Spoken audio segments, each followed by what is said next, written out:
కార్యక్రమానికి నడిచేందుకు మా ఇక్కడికి తెలియజేస్తున్నాము. యాక్చువల్గా పోలీస్ డిపార్ట్మెంట్లో ఎంతో కష్టపడి మీ గురించి మేము వెళ్ళవేళ కృషి చేస్తున్నాం. ఇంతమంది ఇన్సూరెన్స్ అయితే కూడా చాలా కష్టపడి చేయడం జరిగింది. అయితే మన దేశంలోనే మొట్టమొదటిసారిగా తెలంగాణ ప్రభుత్వం షీటింగ్ ఆగస్టు మన 2015లో ఏర్పాటు చేయడం జరిగింది. అదేవిధంగా మన మహబూబాబాద్ పట్టణంలో ఏప్రిల్లో మనం ఏర్పాటు చేసుకున్నాం.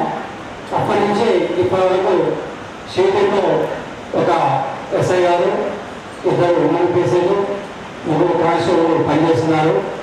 ఈ షీటింగ్ ముఖ్య ఉద్దేశం ఏంటంటే మన అమ్మాయిలని అబ్బాయిలు సతాయించడంలో జరుగుతుంది కాబట్టి దానికి మన తెలంగాణ గవర్నమెంట్ షీటింగ్ అనేది మొట్టమొదటి ఊళ్ళో ఎక్కడ లేని విధంగా ఈ మన గవర్నమెంట్ తెలంగాణ గవర్నమెంట్ చుట్టూ ఏర్పాటు చేయడం.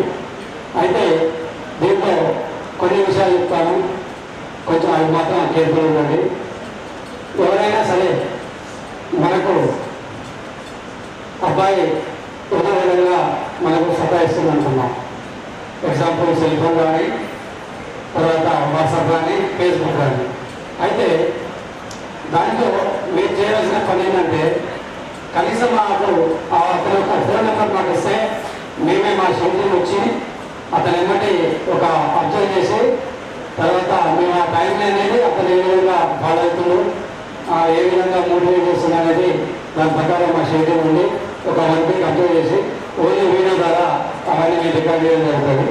ఆ తర్వాత మేము ఒకవేళ అబ్బాయి అండర్ 18 బిలో ఉండాలనుకుంటే ఒక 10,000 పిలిచి కౌన్సిలింగ్ జరుగుతుంది.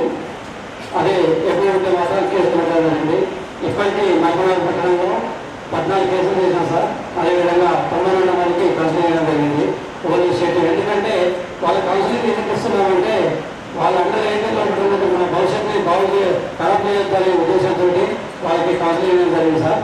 అదేవిధంగా ఇప్పుడు కూడా మీ కాలేజీలో కూడా అంటే నేను చెప్పడం ఈ సందర్భం కాదు, మీ కాలేజీ నుండి కూడా చాలా కంప్లైంట్ వస్తున్నాయి షేపింగ్ వల్ల.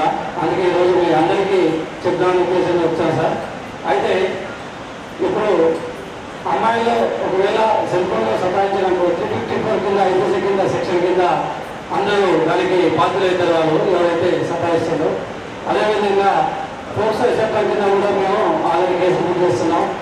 అందుకే ఏదైతే ఈ కార్యక్రమంలో మేము అందరం మీతో పాల్గొంచుకోవడానికి వచ్చినందుకు, అదేవిధంగా ఎవరైనా మీ దగ్గర ఏదైనా ప్రాబ్లం ఉన్నా, ఎందుకంటే వేరే రాష్ట్రం వాళ్ళు ఇక్కడ ఎక్కువ ఉన్నారు కాబట్టి మనకు ఎవరు తెలియదు అనే ఉద్దేశం కాకుండా వెళ్ళ మేము మీకు సపోర్ట్గా ఉంటామని తెలియజేస్తున్నాం. అదేవిధంగా 100 కాల్ కొట్టండి, ఎనీ ఎమర్జెన్సీ 100. ఆ తర్వాత 100 కాల్ కొట్టడం వల్ల పోలీస్ స్టేషన్కి వస్తుంది. పోలీస్ స్టేషన్ వల్ల షీటింగ్ ప్రాబ్లం ఉంటే ఎవరైనా షీటింగ్ వేరే విధంగా అది మాకు ఇంటిమేషన్ చేస్తే మేము దాన్ని ఫాలో చేస్తాం. అదొకటి. మనం గొప్పవారి మన తల్లిదండ్రులకు యొక్క మనం పాల్గొంచుకోవాలి. ఈ మధ్యలో మనం పెళ్ళిళ్ళైన తర్వాత తల్లిదండ్రులు మనం వదిలిపెడుతున్నాం. అది ఈనాటి కాలంలో మనం మర్చిపోవడం చాలామంది ప్రతి ఒక్కరు అది చేస్తున్నారు. అది కూడా కొంచెం మద్దతు నేను కోరుకుంటున్నాను. అదేవిధంగా మనం ఈరోజు మనకు ఏదైనా సహాయం చేస్తే మనకి ఏమొస్తుందనే కాకుండా మనం ఏం చేస్తున్నాం అనేది ఒకసారి మనకు వచ్చే